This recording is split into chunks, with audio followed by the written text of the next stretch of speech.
Como colônia, o Brasil viveu os ciclos do pau-brasil, do açúcar e do ouro.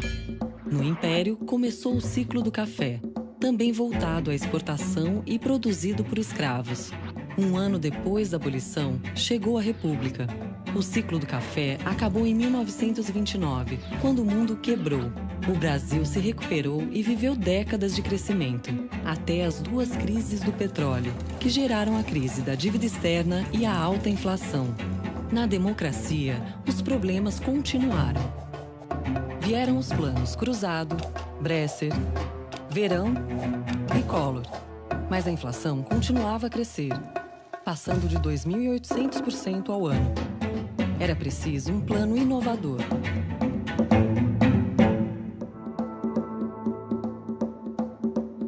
Bom, evidentemente a maior dificuldade era a inflação. Foram 2.500% em 93, 5.000% nos 12 meses que antecederam o lançamento do real. Isso é hiperinflação em qualquer lugar do mundo. A inflação alta é um sinal, de novo, de desfuncionalidade. Tem algo de errado acontecendo. 15 anos de inflação alta seguidos.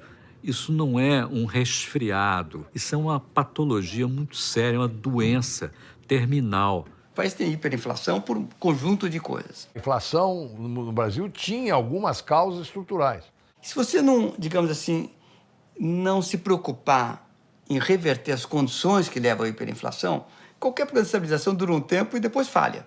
Pedro Malan sempre dizia, para todo problema complexo, tem sempre uma solução simples e errada. Pois então, nós experimentamos as soluções erradas sucessivamente. Procuravam resolver o problema através de alguma solução rápida. O Brasil, entre 86 e 91, adotou 5 planos de estabilização, todos eles fracassados. O Plano Cruzado, Plano Bresser, Plano Verão, o primeiro Plano Collor, o segundo Plano Collor. Até reconhecer que nós temos um problema e é o médico. Vamos começar com o diagnóstico correto da coisa. Eu procurei o André Lara Rezende. Eu tive, então, a possibilidade de nomear um novo presidente para o Banco Central. Aí mandei chamar o Malan. Um pouco depois, o presidente do BNDES foi mudado também. Aí eu tinha a possibilidade de botar mais um. Bom, esse um foi justamente o Pércio Arida. Nós já tínhamos lá, como assessor econômico, o Gustavo Franco, que era uma pessoa muito competente. Então, já tinha uma massa crítica para poder pensar um projeto econômico. O Itamar entrou e disse, vamos fazer um plano. E o Fernando Henrique, era ministro da Fazenda, chama, então, a equipe e disse, olha, nós queremos fazer um plano. Aí ele disse, não precisa a gente construir, já está pronto. Ele já estava pronto. Foi então que se ressuscitou a ideia lançada em 1984 por 2 economistas brasileiros. O André Lara Rezende tinha escrito um texto importante com o Pércio Arida, que é o Larida. A nossa ideia de sincronizar foi o seguinte, vou criar uma moeda indexada, virtual. Só para dizer às pessoas, olha, a moeda que está aí hoje, que era o Cruzado novo, se desvaloriza todo dia. Mas em URV, unidade de valor, o preço é o mesmo.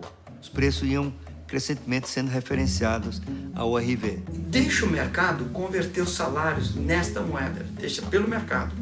Quando todos os salários estiverem expressos na moeda virtual, é só eu dizer, acaba com outra moeda, a moeda virtual passa a ser a nova moeda do país. Era preciso criar condições para que desse certo. A mais importante delas era o déficit do governo.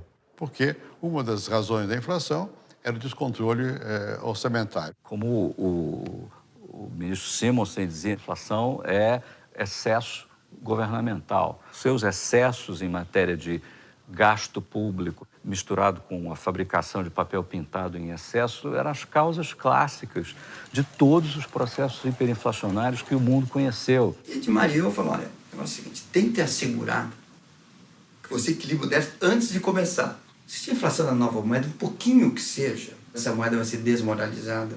Se você não tiver credibilidade, é como se pegasse uma plantinha que está nascendo e desse uma martelada nela. O déficit, só tem um jeito de assegurar que o déficit vai ser zero depois que trocar a moeda. Já está zero antes. Ou seja, você fala assim, o máximo do poder que um grupo uma equipe econômica tem é o poder de não lançar a estabilização. Precisa negociar politicamente uma solução para que ocorra o déficit. O André Lara, foi quem fez a redação fundamental para mandar ao Congresso. O Fernando Henrique foi capaz de conquistar, digamos assim, o apoio de segmentos importantes do Congresso. Havia outro desafio, que era o de normalizar relações do país com a comunidade financeira internacional. O Brasil, como você sabe, tinha feito uma moratória dos seus pagamentos da dívida em 87. O Malan terminou a moratória da dívida. Suspendemos a moratória. Mas o Brasil demorou 10 anos para negociar a dívida. A crise da dívida externa foi resolvida pelo Plano Brady, a partir de 90, tá? E aqui no Brasil em 93. E o que foi o Plano Brady? O Plano Brady nasce do reconhecimento de que a dívida era impagável na sua totalidade. Os países negociariam com os seus credores um desconto na dívida que era de 35%. Essa foi a negociação do chamado Plano Brady, que cerca de 15 países fizeram entre 1989 e 1993, 94. Aquilo abriu uma enorme horizonte de possibilidades para o relacionamento externo do Brasil. Investimento direto, financiamento de comércio, fluxos de financiamento e percepção mesmo, imagem do país. Com a dívida negociada e o déficit controlado, era a hora de lançar a URV. Estavam presentes as condições aí para um plano de estabilidade, um plano de estabilização bem sucedido. Eu acho que o passo fundamental foi a decisão que nós tomamos de fazer tudo transparente. Ou seja, ao invés de você de manhã acordar no Diário Oficial e ler que tem uma nova moeda, que está desvalorizada de tanto, não, nós explicamos com antecipação o que ia acontecer.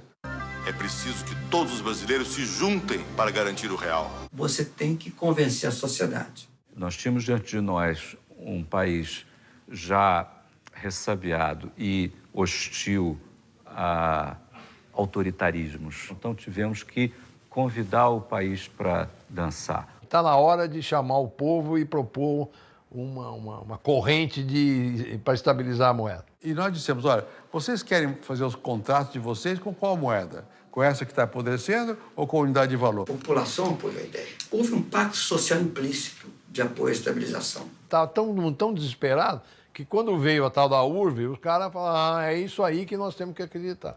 E a mídia ajudou muito, televisão, rádio, que a população aprendeu e aderiu. Está cansado da inflação. Em 3 meses já está tudo indexado igual aquilo. Fizemos moedas novas para trocar no mesmo dia, para a população sentir, ó, daqui para frente mudou e vai ser estável. Durante os anos 70 e 80 veio o Cruzado, depois teve o Cruzado Novo, depois teve o Cruzeiro Real. Cada um deles significava o corte de 3 zeros. E a cada vez que mudava a moeda, você tinha que mudar as cédulas também.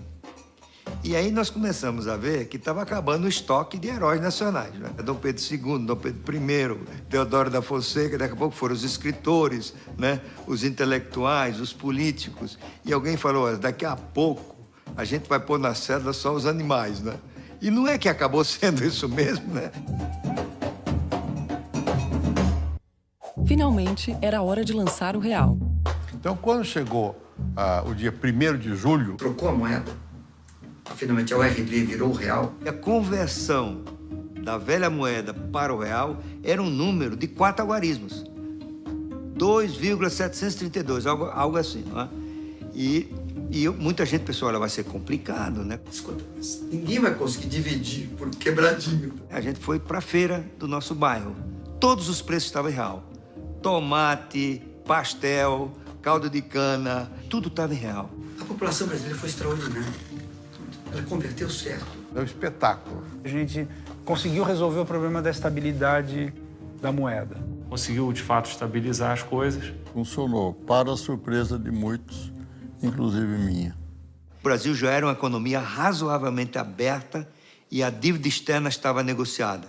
O Brasil já voltava a ter acesso a financiamento externo para financiar importações. Quando o Plano Real provocou uma súbita explosão da demanda, o desabastecimento não ocorreu.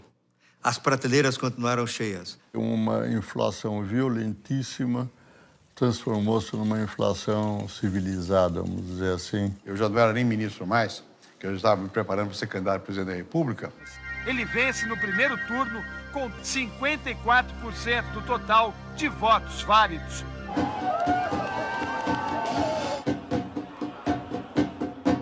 Quando você organizou a economia com a inflação, a primeira consequência foi que a linha de pobreza caiu 10, 12, 15 pontos por cento. São milhões de pessoas que ingressam na sociedade de consumo. Esse fenômeno de formação da classe média, ele começou quando derrubou a inflação. No plano real, você teve um aumento de 32%, 33% para 37% da população, com renda familiar total acima de R$ 2.004. Política de sustentação do aumento real do salário mínimo, que começou em 93. Foi feito um grande reajuste do salário mínimo de R$ 70 para R$ 100.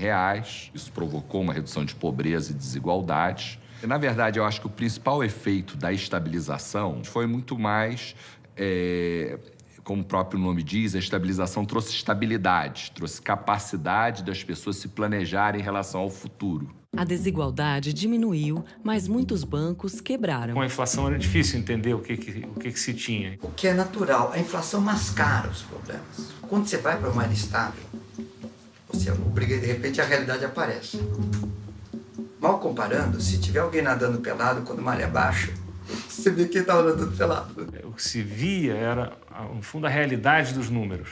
Entre os corpos nadando pelados, digamos assim, tinham bancos privados. Os bancos quebraram, claro. Os bancos viviam da inflação. Eles tinham uma quantidade muito grande das suas receitas oriundas do floating, da inflação, digamos. Basicamente, aquilo que a gente chama receitas inflacionárias. E essas receitas desapareceram da noite para o dia. Esses bancos tiveram dificuldades e entraram em insolvência. Então, você enfrentou, no alvorecer da nova moeda, a mais violenta, dramática e ampla crise bancária que o Brasil jamais teve em sua vida. 100 bancos quebraram. Dos 10 maiores bancos, 6 estavam quebrados. Bamerindos, Econômico, Nacional. Mas também tivemos problemas de bancos públicos, né? Porque o Banco do Brasil estava quebrado também.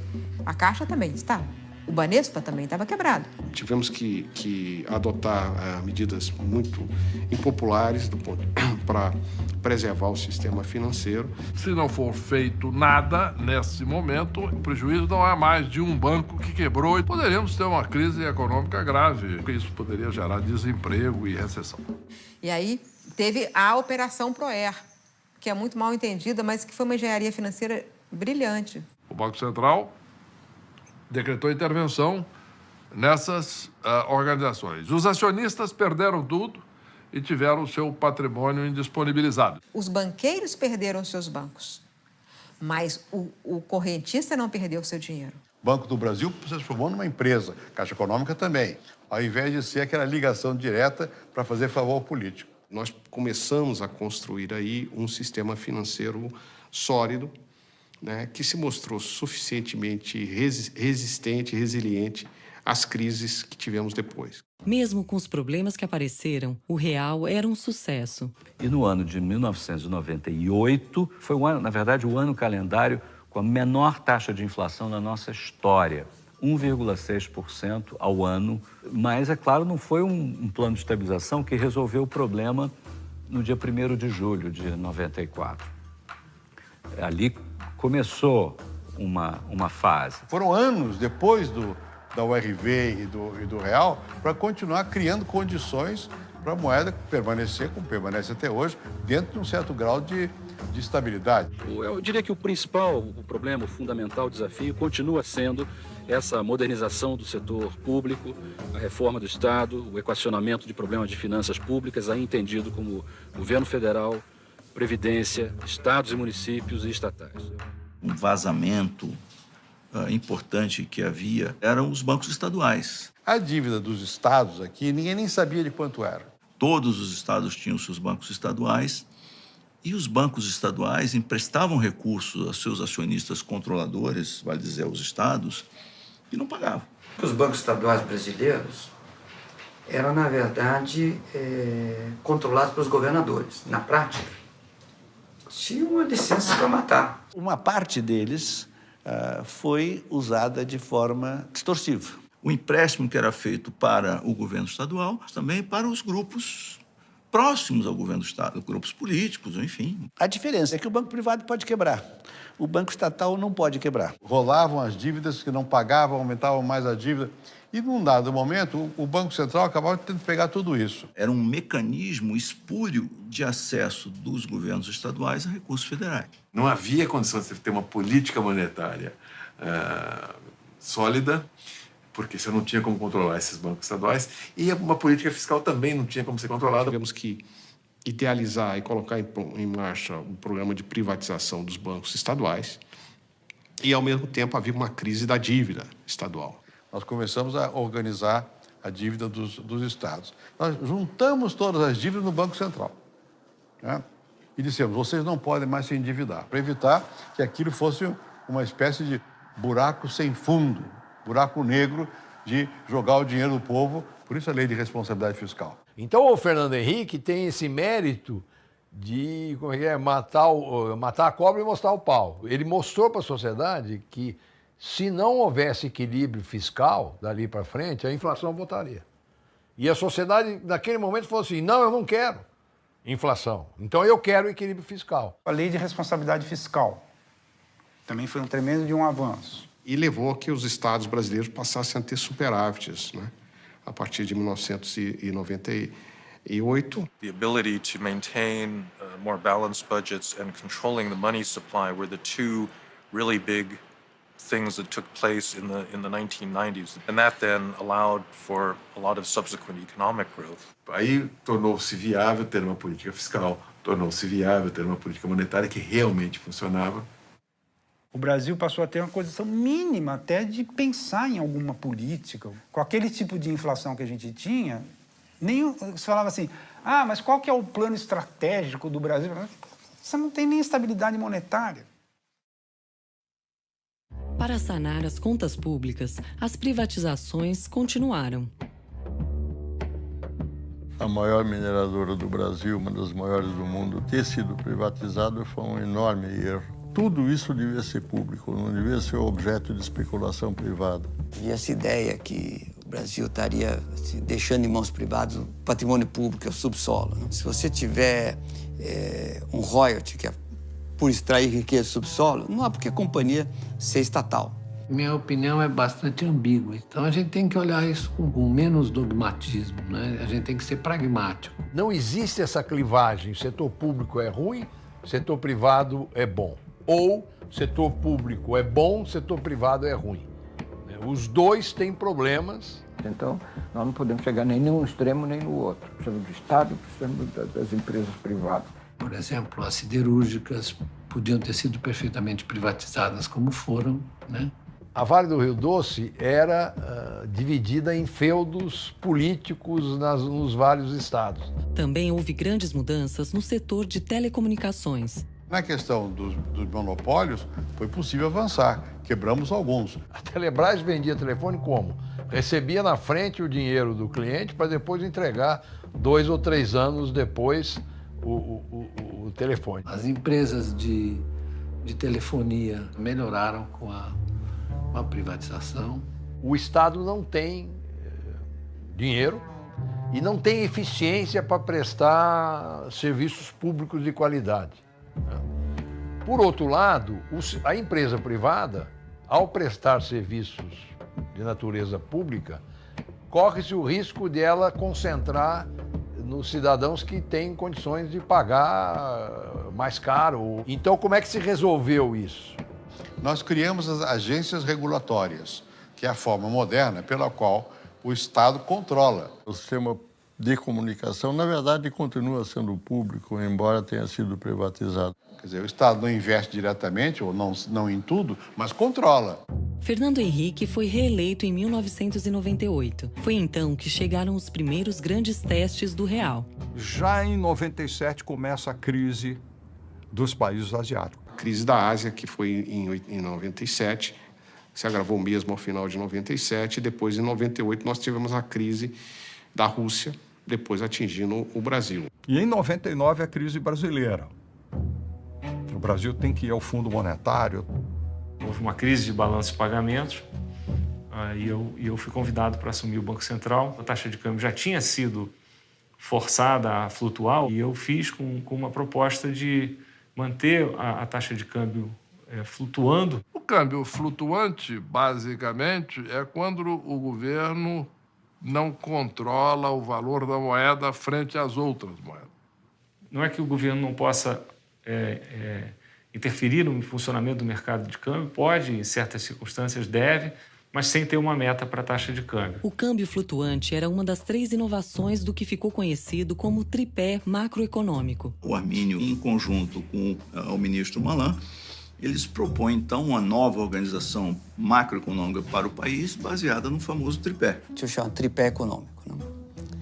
Que era a ideia que você tem que ter superávit fiscal expressivo, o câmbio tem que flutuar e a inflação tem que ficar na meta. Eu acho que o Brasil entrou nos eixos, vamos dizer assim, definitivamente naquele momento. As metas para a inflação pressupõem a autonomia do Banco Central. Estabelecer o compromisso do Banco Central de perseguir de forma autônoma um objetivo, que é a meta da inflação. Quer dizer, é independente, não para fazer o que quiser. Não são metas do Banco Central, são metas do governo. O Banco Central tem que trabalhar de uma forma muito racional, não pode trabalhar emocionalmente ou atendendo clamores políticos, populares ou de curto prazo. Na virada do século, a desigualdade passou a diminuir mais rapidamente. A partir do começo dos anos 2000, Bolsa Escola, Bolsa Alimentação, você procurava chegar nas pessoas e nos lugares mais pobres. Você tira da extrema pobreza para um patamar de conforto, dignidade, de sonhos, de projetos.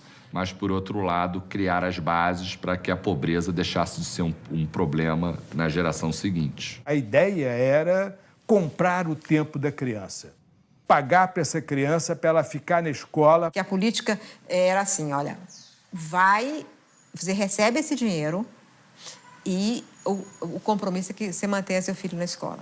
Você conseguiu levar de 20%, 18% para próximo de 3, 2, o número de crianças, o percentual de crianças fora da escola. Esta criança que está na escola vai ter uma produtividade 100 vezes maior do que o pai dela. Aquelas pessoas passam a entrar no mercado de trabalho e isto faz com que a economia como um todo se fortaleça. E isso é muito bom para a economia. Evidentemente que trouxe mais empresas para o Brasil, mais investimento, mais capital de investimento direto. Nesse sentido, se o programa Bolsa Família der certo, ele é autofágico, ele vai diminuindo. Quanto que caiu a desigualdade de 2001 até 2012? Os 5% mais pobres tiveram, nesse período de 12 anos, um ganho de 137%, enquanto os 5% mais ricos tiveram um ganho de 26%. Com a aproximação das eleições de 2002, o Brasil teve que enfrentar uma nova crise. Tem um imenso terremoto quando a eleição do Lula, causado por medo do próprio Lula. Inclusive, seu partido totalmente contra o Plano Real, fizeram um escândalo, aquele negócio todo. O PT era contra a abertura, o PT era contra a privatização, o PT era contra quase tudo. E o Lula dizia nos comícios dele, eu não quero ser eleito para continuar essa política econômica que aí está. Então, ele lançava uma grande dúvida de descontinuidade. Muitos esperavam uma política monetária e fiscal completamente diferente daquela que, de fato, era uma política visando equilibrar as finanças e a economia do Brasil e voltar a crescer. E quando o Lula começou a se viabilizar como o candidato vencedor, o Brasil também começou a piorar a crise. Entre o primeiro e o segundo turno, surgiu aquela onda de pessimismo. Quase foi para cá, 4 taxa de câmbio. E o país teve que recorrer ao FMI. Uma coisa é o Brasil ser sócio do FMI. Outra coisa é permitir que o FMI venha aqui e dizer, olha, tem que fazer assim, tem que fazer assado, como fizeram com a Argentina. A estabilidade econômica que o Brasil demorou décadas para conquistar estava prestes a ruir?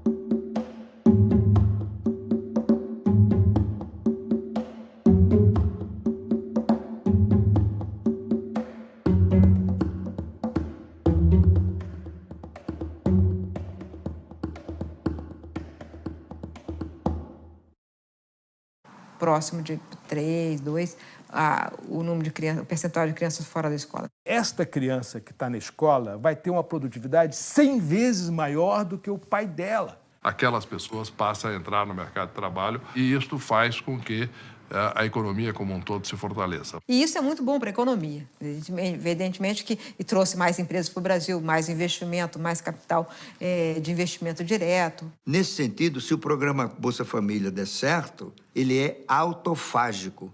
Ele vai diminuindo. Quanto que caiu a desigualdade de 2001 até 2012? Os 5% mais pobres tiveram, nesse período de 12 anos, um ganho de 137%, enquanto os 5% mais ricos tiveram um ganho de 26%. Com a aproximação das eleições de 2002, o Brasil teve que enfrentar uma nova crise. Tem um imenso terremoto quando a eleição do Lula, causado por medo do próprio Lula. Inclusive, seu partido totalmente contra o Plano Real, fizeram um escândalo, aquele negócio todo. O PT era contra a abertura, o PT era contra a privatização, o PT era contra quase tudo. E o Lula dizia nos comícios dele, eu não quero ser eleito para continuar essa política econômica que aí está. Então, ele lançava uma grande dúvida de descontinuidade. Muitos esperavam uma política monetária e fiscal completamente diferente daquela que, de fato, era uma política visando equilibrar as finanças e a economia do Brasil e voltar a crescer. E quando o Lula começou a se viabilizar como o candidato vencedor, o Brasil também começou a piorar a crise. Entre o primeiro e o segundo turno, surgiu aquela onda de pessimismo. Quase foi para cá, 4 taxa de câmbio. E o país teve que recorrer ao FMI. Uma coisa é o Brasil ser sócio do FMI. Outra coisa é permitir que o FMI venha aqui e dizer, olha, tem que fazer assim, tem que fazer assado, como fizeram com a Argentina. A estabilidade econômica que o Brasil demorou décadas para conquistar estava prestes a ruir?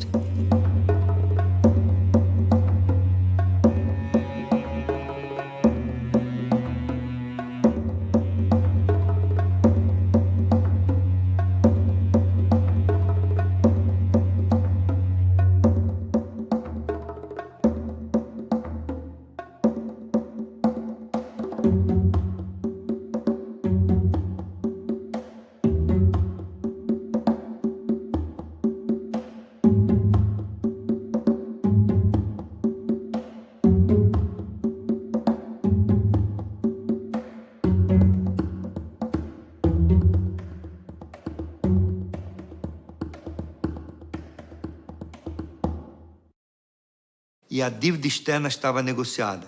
O Brasil já voltava a ter acesso a financiamento externo para financiar importações. Quando o Plano Real provocou uma súbita explosão da demanda, o desabastecimento não ocorreu. As prateleiras continuaram cheias. Uma inflação violentíssima transformou-se numa inflação civilizada, vamos dizer assim. Eu já não era nem ministro mais, que eu já estava me preparando para ser candidato a presidente da República. Ele vence no primeiro turno com 54% do total de votos válidos.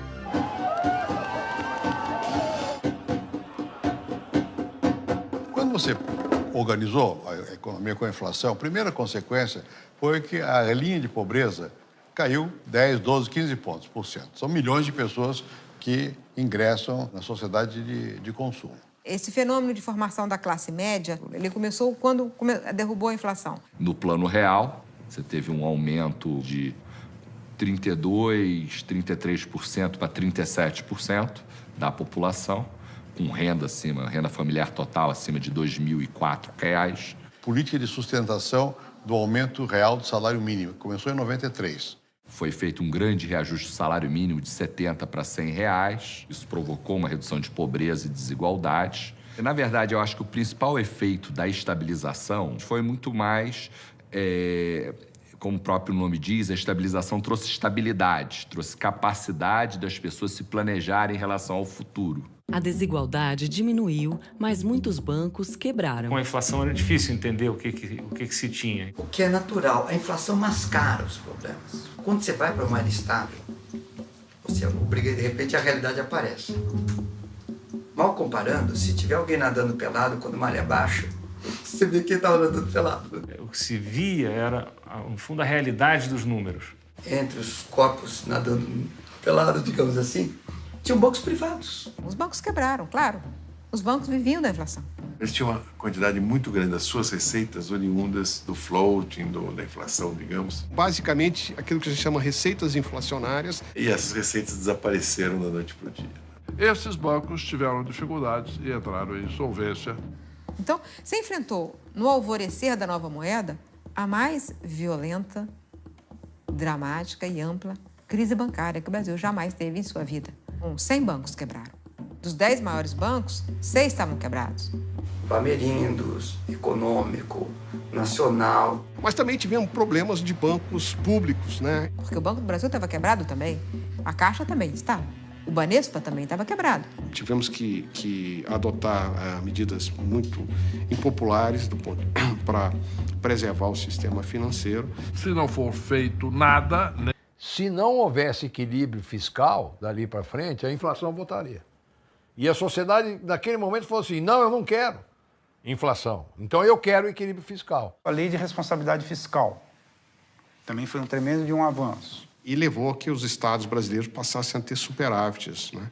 A partir de 1998. The ability to maintain more balanced budgets and controlling the money supply were the two really big things that took place in the 1990s. And that then allowed for a lot of subsequent economic growth. Aí tornou-se viável ter uma política fiscal, tornou-se viável ter uma política monetária que realmente funcionava. O Brasil passou a ter uma condição mínima até de pensar em alguma política. Com aquele tipo de inflação que a gente tinha, você falava assim, mas qual que é o plano estratégico do Brasil? Você não tem nem estabilidade monetária. Para sanar as contas públicas, as privatizações continuaram. A maior mineradora do Brasil, uma das maiores do mundo, ter sido privatizada foi um enorme erro. Tudo isso devia ser público, não devia ser objeto de especulação privada.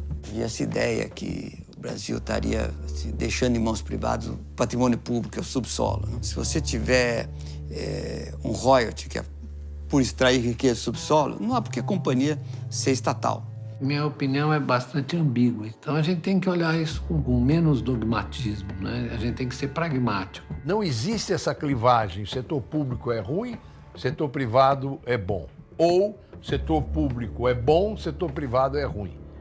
Os dois têm problemas. Então, nós não podemos chegar nem num extremo nem no outro. Precisamos do Estado, precisamos das empresas privadas.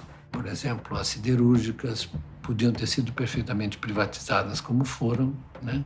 A Vale do Rio Doce era dividida em feudos políticos nos vários estados. Também houve grandes mudanças no setor de telecomunicações. Na questão dos monopólios, foi possível avançar. Quebramos alguns. A Telebrás vendia telefone como? Recebia na frente o dinheiro do cliente para depois entregar 2 ou 3 anos depois o telefone. As empresas de telefonia melhoraram com a privatização. O Estado não tem dinheiro e não tem eficiência para prestar serviços públicos de qualidade. Por outro lado, a empresa privada, ao prestar serviços de natureza pública, corre-se o risco de ela concentrar nos cidadãos que têm condições de pagar mais caro. Então, como é que se resolveu isso? Nós criamos as agências.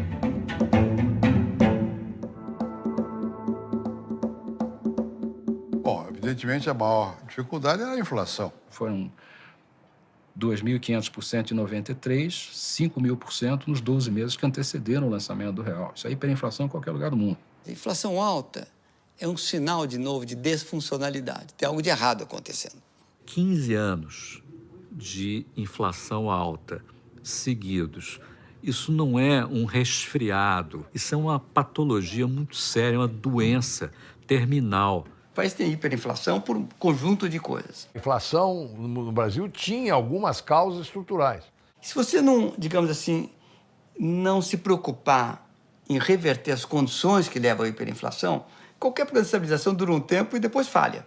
Pedro Malan sempre dizia, para todo problema complexo, tem sempre uma solução simples e errada.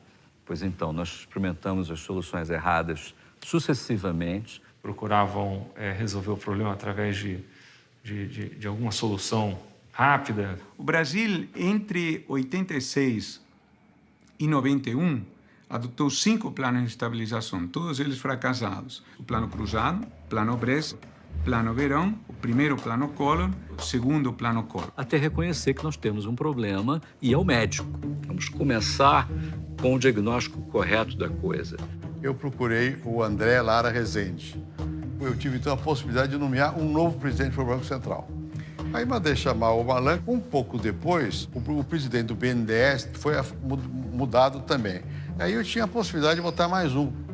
Bom, esse um foi justamente o Pécio Arida. Nós já tínhamos lá, como assessor econômico, o Gustavo Franco, que era uma pessoa muito competente. Então, já tinha uma massa crítica para poder pensar um projeto econômico. O Itamar entrou e disse, vamos fazer um plano. E o Fernando Henrique, era ministro da Fazenda, chama então a equipe e diz, olha, nós queremos fazer um plano. Aí ele disse, não precisa a gente construir, já está pronto. Ele já estava pronto. Foi então que se ressuscitou a ideia lançada em 1984 por 2 economistas brasileiros. O André Lara Rezende tinha escrito um texto importante com o Pécio Arida, que é o Larida. A nossa ideia de sincronizar foi o seguinte, vou criar uma moeda indexada, virtual. Só para dizer às pessoas, olha, a moeda que está aí hoje, que era o cruzado novo, se desvaloriza todo dia. Mas em URV, unidade de valor, o preço é o mesmo. Os preços iam crescentemente sendo referenciados ao URV. Deixa o mercado converter os salários nesta moeda, deixa pelo mercado. Quando todos os salários estiverem expressos na moeda virtual, não é um resfriado, isso é uma patologia muito séria, uma doença terminal. O país tem hiperinflação por um conjunto de coisas. A inflação no Brasil tinha algumas causas estruturais. Se você não, digamos assim, não se preocupar em reverter as condições que levam à hiperinflação, qualquer plano de estabilização dura um tempo e depois falha. Pedro Malan sempre dizia, para todo problema complexo, tem sempre uma solução simples e errada.